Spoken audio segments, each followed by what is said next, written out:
Oke, berjumpa dengan saya Rahmat Fauzi di Belajar Bersama Rahmat Fauzi.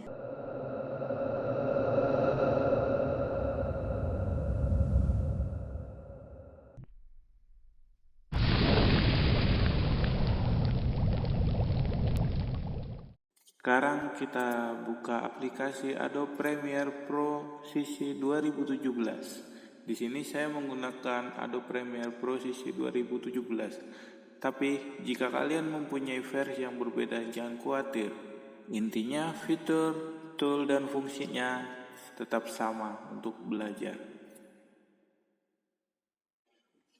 Nah, ini adalah tampilan Adobe Premiere Pro sisi ketika kalian pertama kali membukanya. Di sini ada history yang pernah kita buat. Jika kalian ingin menggunakannya kembali atau membuka kembali, tinggal kalian pilih. Tapi ketika kalian ingin membuat project baru, klik New Project. Nah, ini New Project. Di sini karena kita masih dalam tahap belajar, saya sarankan untuk mengganti nama dan lokasinya.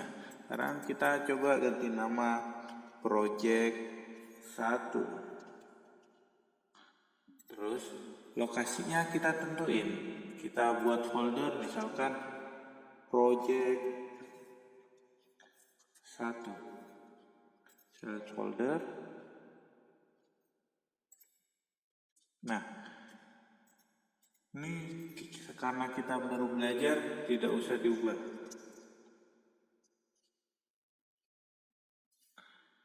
Klik OK.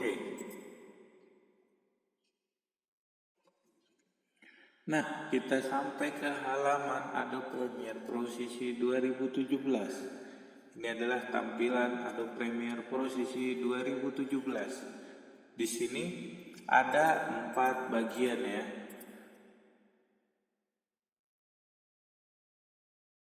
Di sini ada efek source. Jadi di sini untuk memutar klip dari project. Terus di sini juga ada efek kontrol. Nanti kalau kita mau mengubah, oke. Dan di sini adalah program untuk menampilkan video yang kita edit. Nah, di sini adalah project. Jadi di sini nanti kita menaruh semua project untuk diedit. Nah, di sini adalah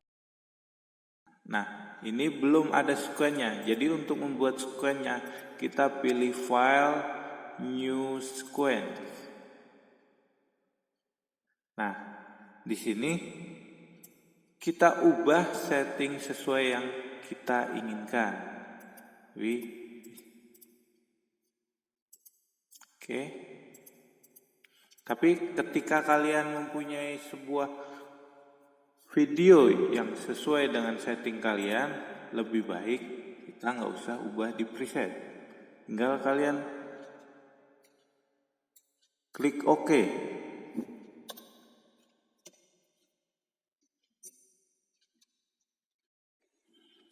Oke, sekarang kita bahas. Di sini kita menggunakan tampilan versi editing. Ini adalah tampilan versi editing.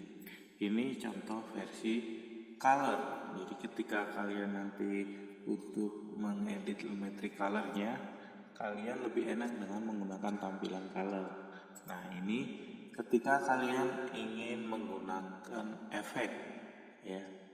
Nah, kalian bisa mengubahnya juga di sini, window workspace. Nah, sini ada. Tapi saya lebih enak untuk mengedit menggunakan versi editing.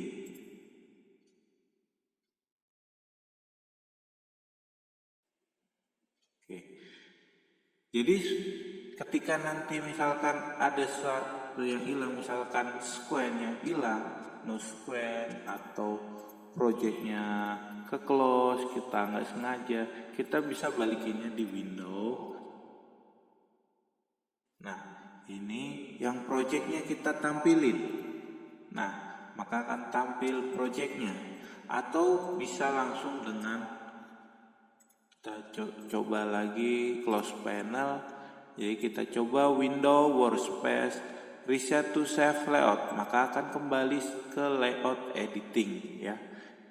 Jadi jangan khawatir jika kalian nanti misalkan ada yang hilang programnya, kalian bisa cari di window atau di workspace editing. Oke. Berikutnya kita akan mengimport sebuah video untuk diedit. Jadi kita bisa di file, import. Nah, ini bahannya.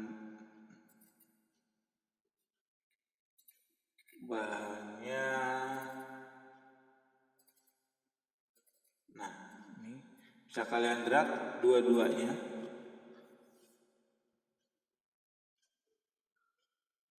Ini dua video, atau bisa langsung dengan cara kita cari videonya.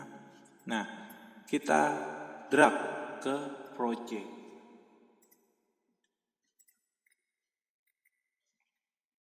Nah, untuk memindahkan ke sequence atau mengeditnya, kita bisa langsung drag ke sequence. Nah, di sini akan tampil change sequence setting dan keep existing setting. Karena tadi saya bilang ketika di sequence yang ketika video kita udah sesuai dengan format atau setting sesuai yang kita inginkan, maka tadi tidak perlu kita ubah. Nah, diubahnya di sini. Jadi kita change sequence setting. Jadi change sequence setting itu ketika kita mau mengikuti dari setting ukuran videonya. Kalau keep existing setting berarti kita mengikuti sesuai dengan setting yang sudah dibuat tadi di sequence-nya. Oke, jadi kita pilih yang change sequence setting. Nah, atau bisa juga ditampilkan di source ya. Jadi kita pilih, misalkan saya mau dari sini mark in, terus saya ingin hanya sampai sini, kita mark. Nah, di sini ada drag video only dan drag audio only. Tapi kalau ingin keduanya, maka kita klik yang di videonya, kita drag ke sequence. Nah, maka kan seperti ini.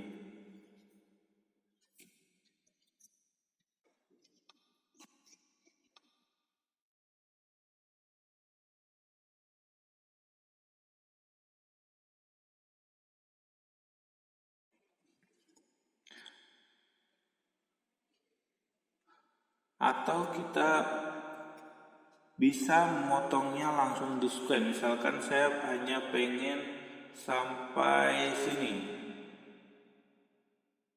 jadi saya menggunakan tool razor tool. Nah, ini kita klik, terus klik kanan, ripple delete, atau kalau clear kita hanya menghapus, dan video di akhirnya itu harus kita tarik. Kalau kita hanya satu video, dua video masih oke kita nariknya. Tapi ketika nanti kita membuat sebuah project yang banyak videonya, maka nanti akan sulit. Jadi kita klik kanan, ripple delete. Jadi maka video yang akan di belakangnya itu akan maju ya.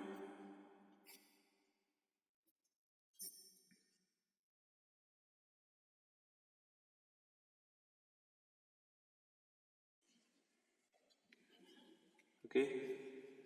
Nah, berikutnya kita akan mengasih transisi. Jadi untuk perpindahan video supaya halus, kita masuk ke efek,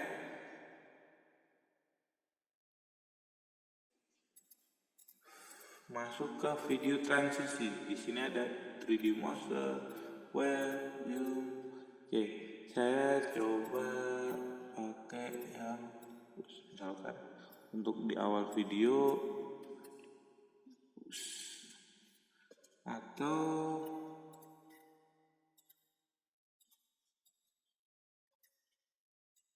menggunakan Windows. Nah, untuk perpindahannya biasanya kalau film itu menggunakan cross dissolve.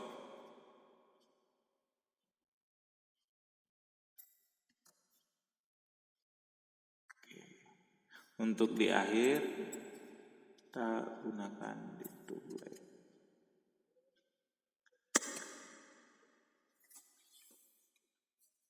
Oke, ini video yang kita edit. Nah, berikutnya kita akan ekspor videonya menjadi sebuah file MP4 agar bisa diputar di media putar.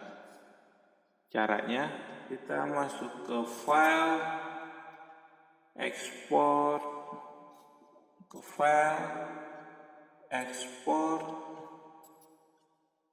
media.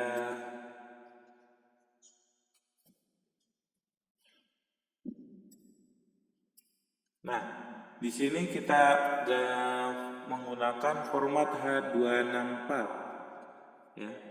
Terus presetnya bitrate. Nah, yang kita ganti adalah output name-nya. Jadi output name-nya kita namain project 1. Lokasinya tadi ada di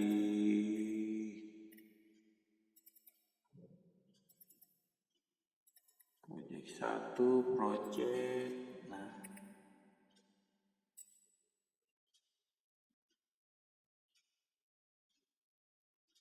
oke, kita bisa lihat ukurannya besar.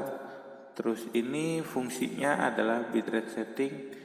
Nah, ketika kita menggunakan target bitrate 10 Mbps, maka estimasi filenya itu size-nya 16 MB.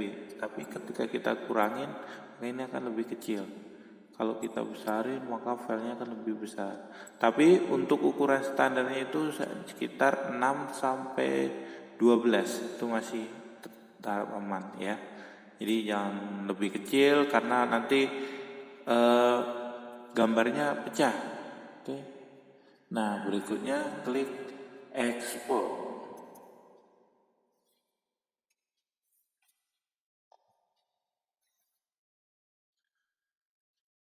Oke, inilah hasil proyek pertama kita. Oke, terima kasih. Sekian belajar bersama kali ini. Kita nantikan di belajar bersama episode selanjutnya. Terima kasih.